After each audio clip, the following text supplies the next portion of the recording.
back to our next episode of the Flourishing podcast. This is part 2 in our mindfulness series, which is today we're going to cover actually off what is mindfulness in a bit more of a technical perspective. But before we begin, if you're watching this on video, you can see we're in beautiful Gippsland in Mel's wonderful temple. This is Mel and I'm DJ. Hey. Before we begin, I'd like to pay our respects to the traditional owners of this land, the Ganakonai, and pay our respects to their elders past, present, and emerging. Indeed. Excellent. All right, before we begin, is there any extra news of the week at all? It's a very cool piece of research just published, which I haven't had a really good look at yet, so I'm talking in very preliminary terms. But what was interesting about the research was it showed that there wasn't as much of a correlation between people's amount of imagination, so how much imagination some people might have, and it wasn't correlated along with creativity and innovation as expected. It turns out that actually they're not linked. Oh. Yeah, so imagination doesn't appear to have any impact on a person's ability to be creative or to innovate. So wow, okay. Yeah, so as I said, I don't know the ins and outs because it's only just been released and I really just saw kind of the headlines. But it's a piece that I'm going to be very interested to have a look into. Because, do you know which journal that was through? Off the top of your head? It was through the British Psychological Society. Okay, cool. Yep, so through that journal. It's just published. And I guess one of the reasons why it's of interest for me is because I've been truly fascinated by Mihaly Csikszentmihalyi's work on creativity, which was really what he dedicated a lot of his research towards. And so I'd love to be able to, get into the little bit more of the detail about how the correlations turned out, why it didn't turn out as expected, and just get a little bit more information there. But I imagine that will come as a surprise to a lot of people who would just probably instinctively put those together. Yeah. People who've got better imaginations or are better at imagining or imagination activities would tend to be more creative or more innovative. Turns out, no correlation. So much. Okay. Well, there you go. So it's very interesting. That might pique a few people's interest. Go check it out. Yeah, definitely. But as I said, haven't got to the bottom of it yet. Yep. All right. So in our last podcast, we talked about East meets West. The Eastern roots of contemplative practice and mindfulness, and kind of what's happening or what has been happening in the Western practices, and kind of how they meet and intersect, and how they're quite different as well. Yeah. But today I just want to get into a bit more detail about what is mindfulness. Just start off with that, like from a I guess a more technical and scientific perspective, like what is it? Absolutely. Yeah. Because the practice of mindfulness is very specific, and it's also exceptionally well documented from a process perspective. So it is actually really quite technical, and steeped in a lot of process for deliberate reasons. So mindfulness, in essence, is building capability of our mind. So that's what it is. The practice of mindfulness builds both attentional stability, so the ability of me to be able to place my attention on something in an unwavering fashion without being pulled away for as long as I choose to remain focused on that particular thing. Okay. So that's one aspect of mindfulness.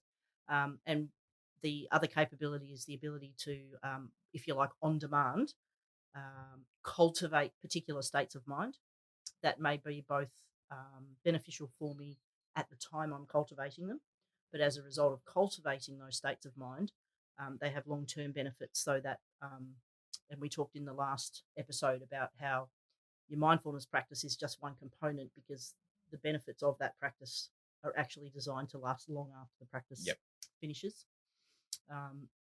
And then the third, if you like, technical component around the capability in our mind that we're developing is greater awareness of all of the phenomena that's happening around us, which is really the ability to be present and experience what's happening right now at the exclusion of other things.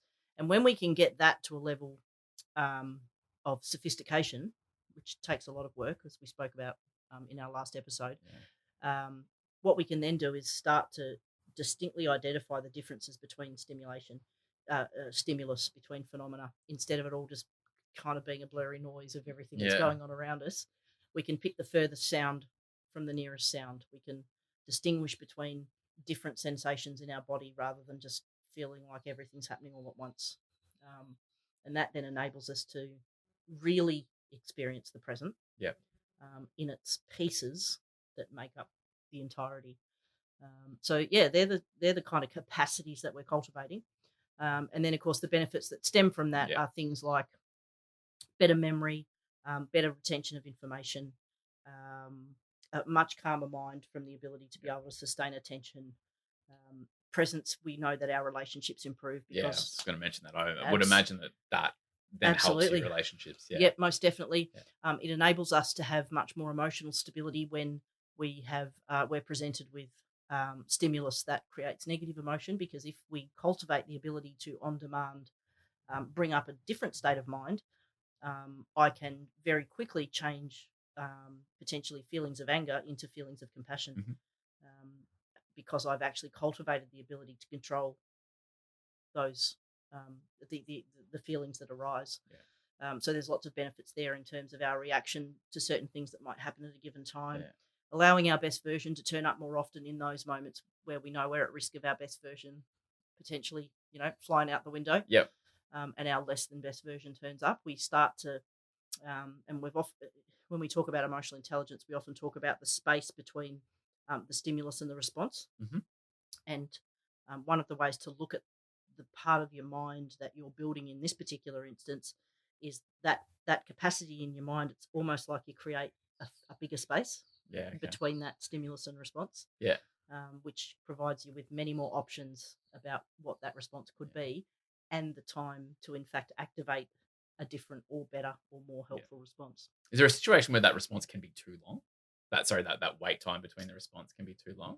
I can't. I suppose off the top of my head, I can't imagine a situation where it would not be beneficial to respond immediately. Okay. However, if you one thing that does come to mind, imagine that you shared something positive with me, and I didn't respond positively or pleased fast enough.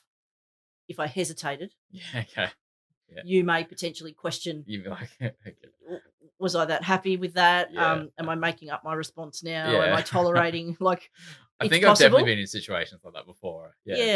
Sure, absolutely. But I think more for us that capacity for the ability for us to, and I'll use the term mindfully, but mindfully respond, not just automatically respond. Yep. And so that's what we're cultivating. Cool. Yeah. So that just gives you kind of an idea of the three areas of mind capacity that we're actually building.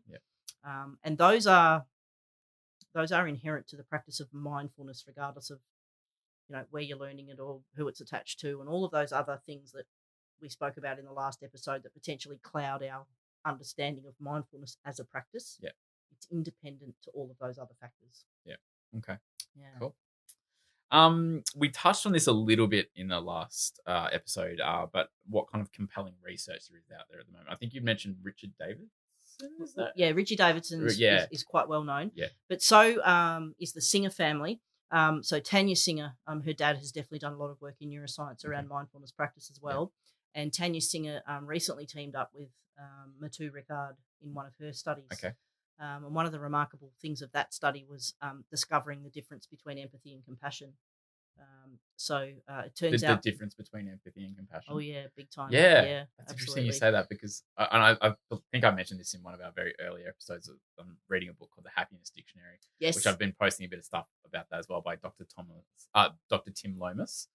And that's this idea of these untranslatable words in different languages into so English. Cool. Yeah, they've been awesome. And there's one word in particular, and I cannot remember what it is.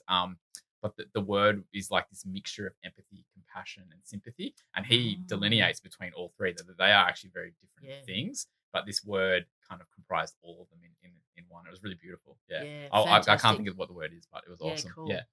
So the reason for this study is because many helping professions, and it would be not unfamiliar to all of our listeners, I would imagine, many helping professions have high rates of things like burnout, mental health difficulties, potentially substance abuse, those sorts of things in helping professions. And part of the link to that is, in fact, the empathy training that they have. So empathy, it turns out, is actually a Western construct. And in most contemplative nations, they don't actually have a word even in their language for empathy. It doesn't Okay. exist. And so there is a very distinct difference between empathy and compassion. So in very simple terms, compassion is the desire for someone to be free of the difficulty they're experiencing. Mhm. Empathy is my ability to experience that difficulty so that I can understand what it's like that the person is going through. Yep. And it stems from a misbelief that in order for me to be motivated to help, I need to have some kind of understanding of the difficulty that somebody's experiencing, and that will in fact compel me or motivate me to want to assist. Yep. And so, we've got constructs around empathy and leadership, and there's empathy training and all of those sorts of things. The irony of which is when we actually train helping professions in empathy, we also train them how to protect themselves against the potential downside of experiencing too much empathy, Okay. which is the exact downside that causes or probably goes on to cause the significant difficulties that helping professions face. Yeah. Because empathy, in fact, as it turns out, activates the area of our brain that's associated with negative emotion. So it, in fact, is burdensome on our mind, if you like, Okay. to experience empathy. Yeah. Okay. It's associated with negative emotion. That's the area of the brain that gets activated. Yeah. Whereas compassion actually activates the area of the brain associated with positive emotion. Yeah. Right. Yeah. So the experience of empathy is, if you like, a negative experience, whereas the experience of compassion is positive. So one gives and one takes. Yeah. And so her study was really quite compelling that she did with Matu.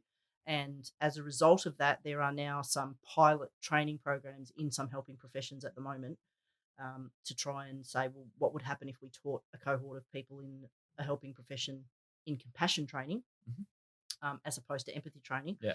It's obviously got to be a longitudinal study because those people doing that compassion training then have to go and be exposed for the period of time that everybody else in those professions would be experienced. Yep. And to see what actually happens to things like burnout and psychological distress and those sorts of things that they experience in that line of work. Yeah. Yeah. So it's quite confronting research, but it has the potential to unlock an amazing positivity for so many people in those professions that get to the point where they just can't turn up for another day. Yeah. And then question, I thought I was a compassionate person, or I've lost my empathy. Yeah. And so what we did discover out of that research was that something that's often referred to as compassion fatigue actually turns out it's empathy fatigue, because compassion is not fatigue. Yeah. Yeah. That's really cool. It is very cool. And they're the sorts of things that we're discovering through the ability to be able to, do that sort of neuroscience analysis of what's actually happening in people's brains when they're cultivating particular states of mind. Yep. And so, that intersection of trying to understand mindfulness practice as contemplatives know it and its history, and then to have a look at how does that then potentially apply in today's modern world. That's a perfect example of those two sciences coming together and potentially unlocking something that perhaps wouldn't have been discovered otherwise. Yeah. I feel like a lot of our leaders could do with some of that research being handed to them. Yeah, well, this week's been an absolute classic for it, hasn't it, in terms of what's been in the headlines, in terms of what's been happening in our parliament.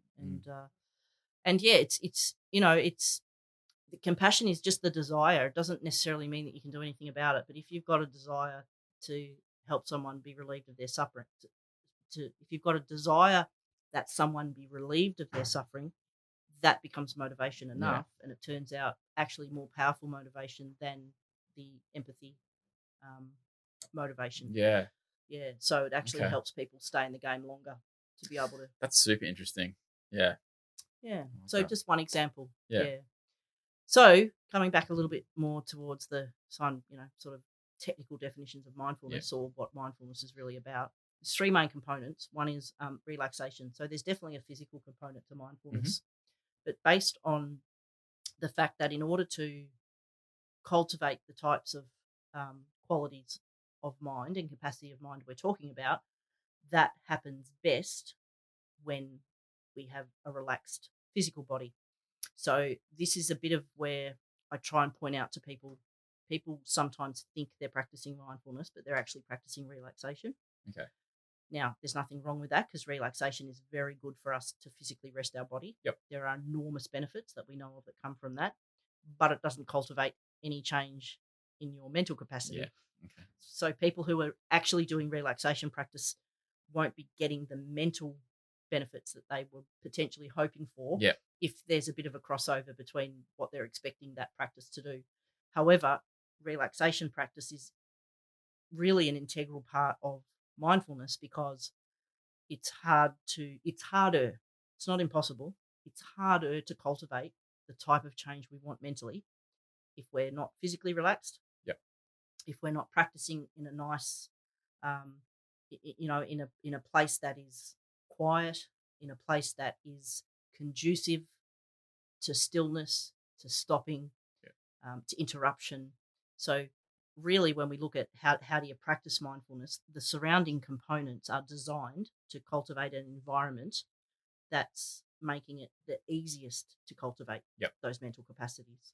And the physical relaxation is a critical part.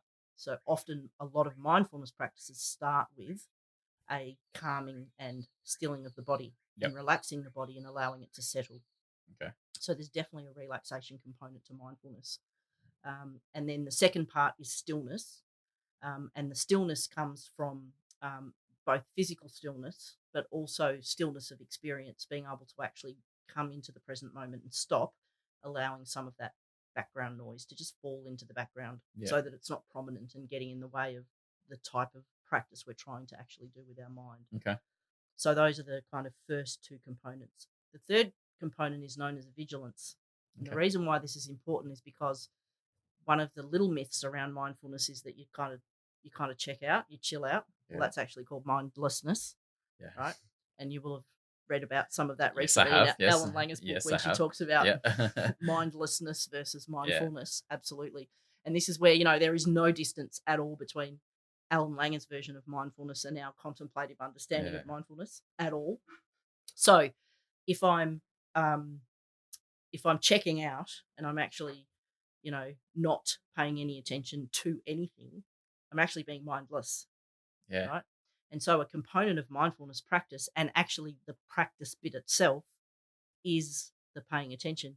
So vigilance is the fact that what I need to be doing is constantly aware of what my mind is doing.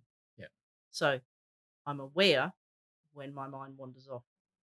I'm aware when it's fully focusing.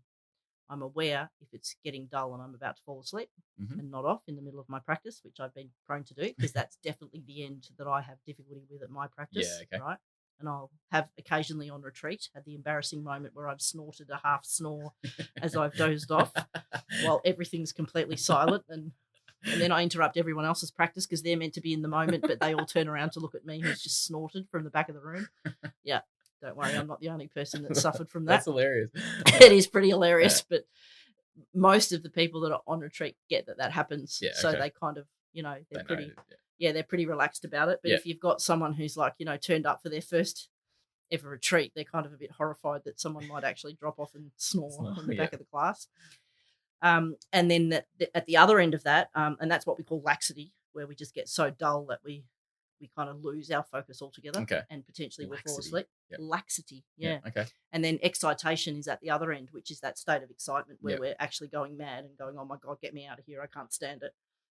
Fidgety, can't sit still. All of a sudden you've got an itch everywhere.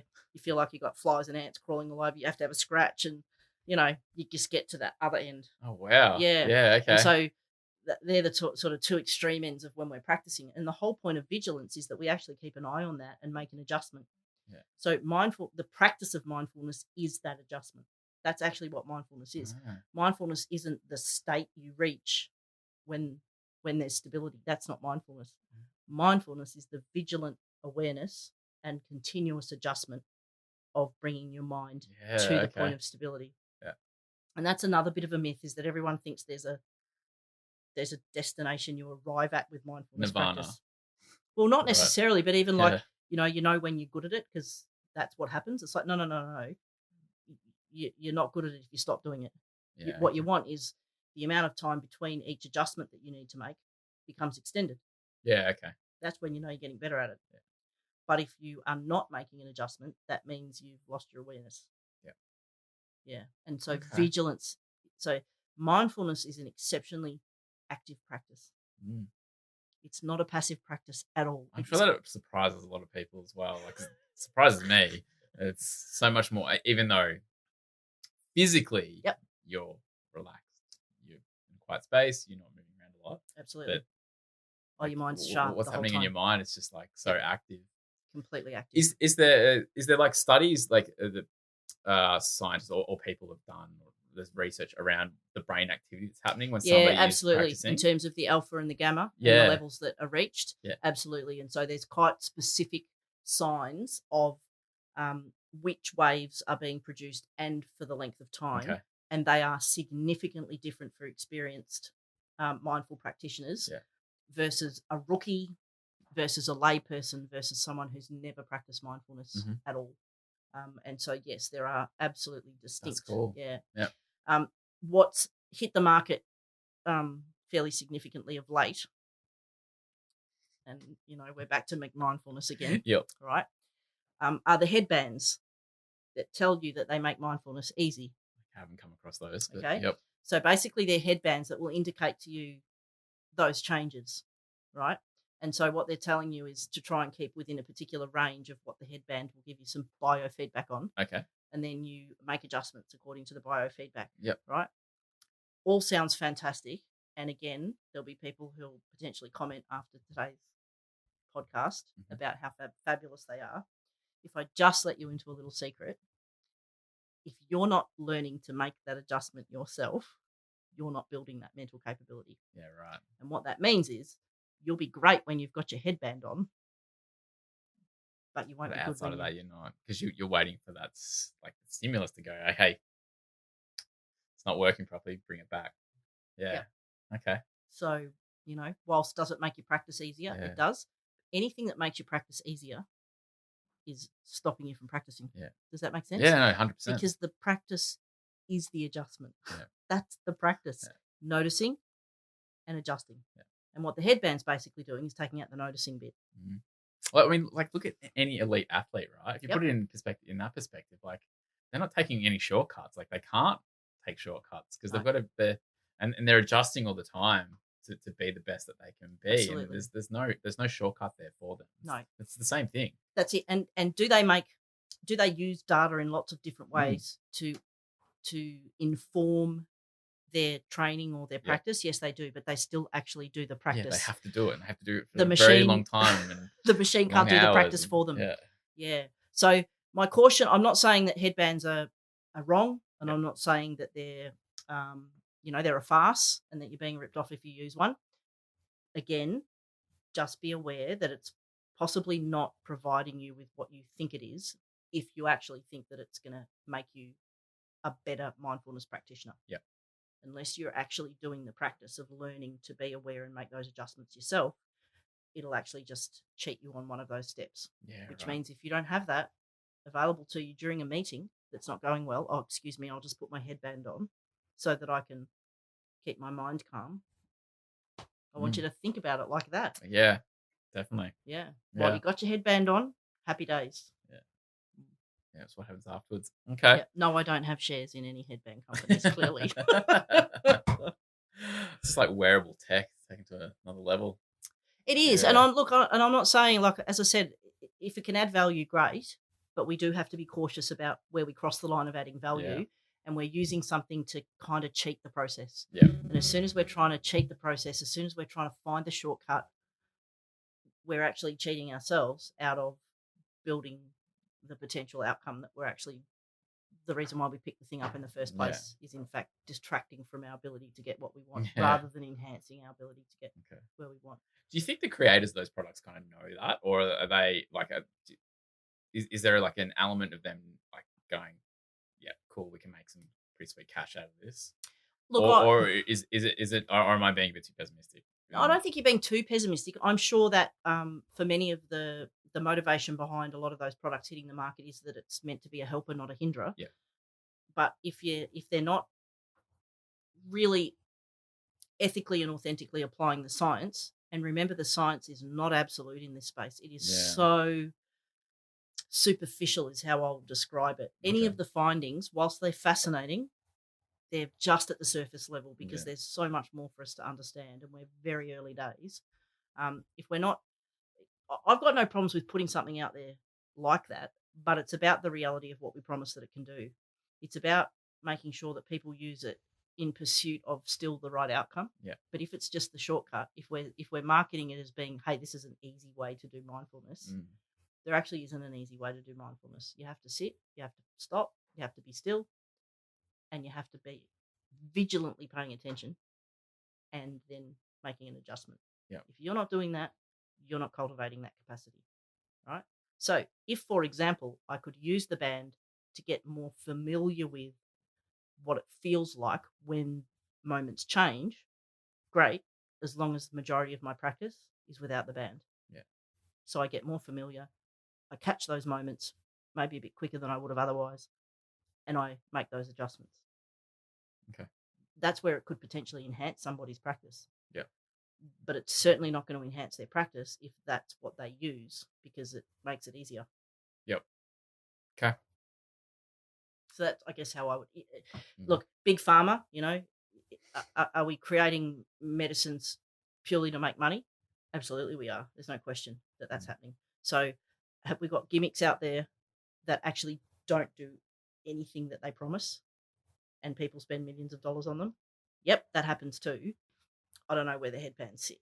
Yeah. Okay. Yeah, I'm sure there are some people genuinely motivated to think that they're helping. However, if their understanding of mindfulness practice is flawed, they probably think they're helping where they're absolutely not. Okay. Mm. Cool. Yeah, we've kind of covered off, I guess, compelling research. What sort of? I guess we covered off what's happening in the space as well. Like, is there anything? Yeah. I mean, Look, we some of talked the about like things. all the stuff that's kind of coming out, like in the last episode with mindfulness, like Yeah, mindfulness coloring in the Yeah, headbands. absolutely. There's a whole bunch of different apps out there at the moment as well, like Headspace and Smiling Mind and Yep. Calm, like all that kind of stuff. So Yeah, it's without quite a a bit doubt. happening that where tech is coming into that. For sure. And so I've got no issue with tech. Tech is fantastic, provided it has the foundational components of mindfulness practice. And so we spoke in the last episode about one of the components of mindfulness is taking out the motivation piece. Yeah. So what I often say for people is, if you come across a practice, great, have a look at it. If it's not asking you at the start of the practice to consider the motivation for the practice, and a dedication of benefit of that practice to something bigger than you, it ain't a real practice. Cool. You just bought burgers and a fries. Okay. Yep. And you might have even upsized it for a bit of resilience. Okay. Yeah. It's not real, because all you'll do is get sharper capacity, but it won't give you that sustainable change over time. Yeah. So it's not that, you might find a practice that you like, but if it doesn't include that component, it's in fact taken out one of the foundational elements of why it works. Okay. And Barbara Fredrickson research that we spoke about with the loving kindness mindfulness practice is the absolute perfect example of, yes, people built mental capacity, but do you know what fundamentally changed? The view that they had of life after that practice. Yeah. Which comes from that component of, why am I doing this? What am I, or who am I hoping benefits from this? That's the foundational change, the transformational change from the inside out. Yeah. Yep. Well, that segues nicely into my last point here, which is how it transforms the mind. Yeah. It's just so, that that transformative power of it is just incredible. Absolutely. Right? And for the longer term and forever, kind of, that's sort of, we're talking about, in mindfulness practice, if you do get a very disciplined practice going, and it's a real practice that you get going, you will find that there are some, I'll use the term milestones if you like. There are some milestones that I know that I've reached in terms of change that will actually never turn back, even if I was to get lazy with my practice, or not do it as often as I hoped, or have a period of time of disruption in my life where I didn't get to practice for a period of time. Yeah. There are some thresholds that I know that I've crossed that I'll never fall below again. Okay.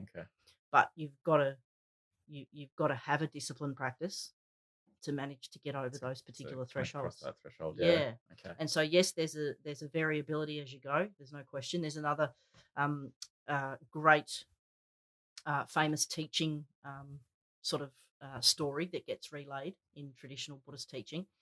And that is, if you have a really great practice where it's just perfect and you totally smash it out of the park, don't become attached to it. It might be another 35 years before you experience that moment again. Yeah. Okay. And that's about just understanding that the practice is the practice. Yeah. There's no place that you get to where you go, oh man, I've got this. Yeah. Because you'll find the next time you sit down, you're in a world of hurt and your mind's all over the place and you just go, oh my God, what's happened?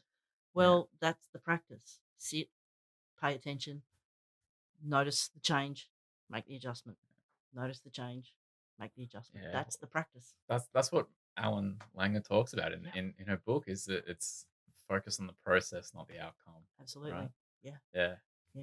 That's And so so cool. that's definitely a component that I encourage people to Yeah. think about is, don't get excited because your practice is going well. Yeah.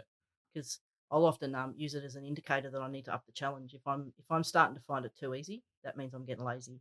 Yeah. Or it means that I've got room now to grow more capacity. If I've got to the point where I've built capacity, that means that my current circumstances, it's kind of easy, then up the challenge. Yeah. And that's where, we talk about environment being a significant part about it.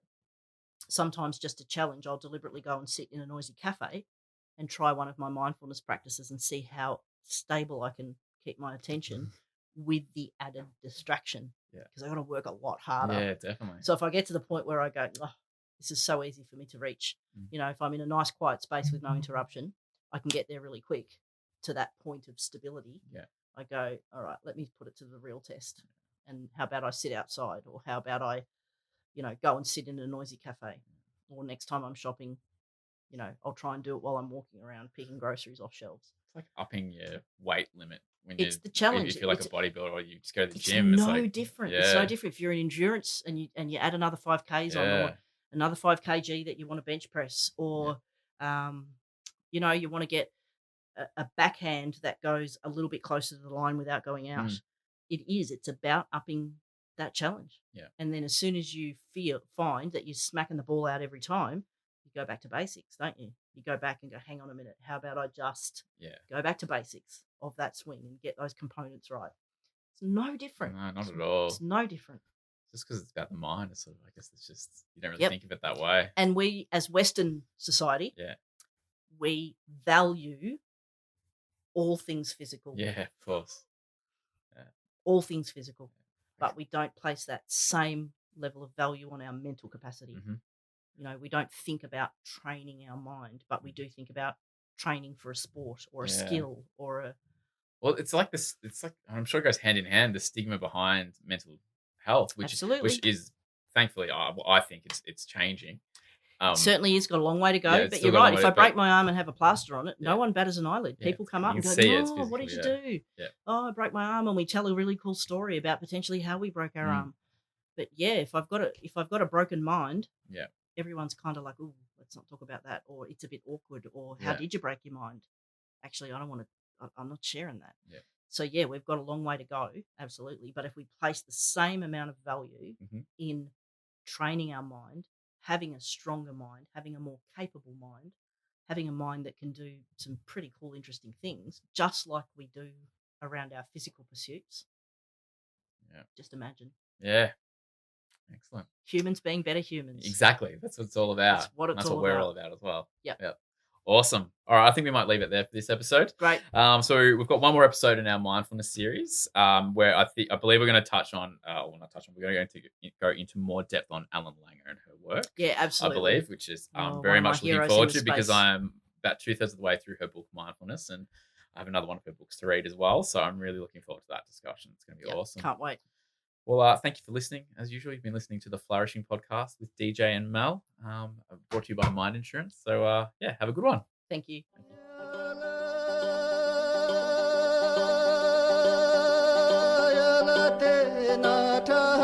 you.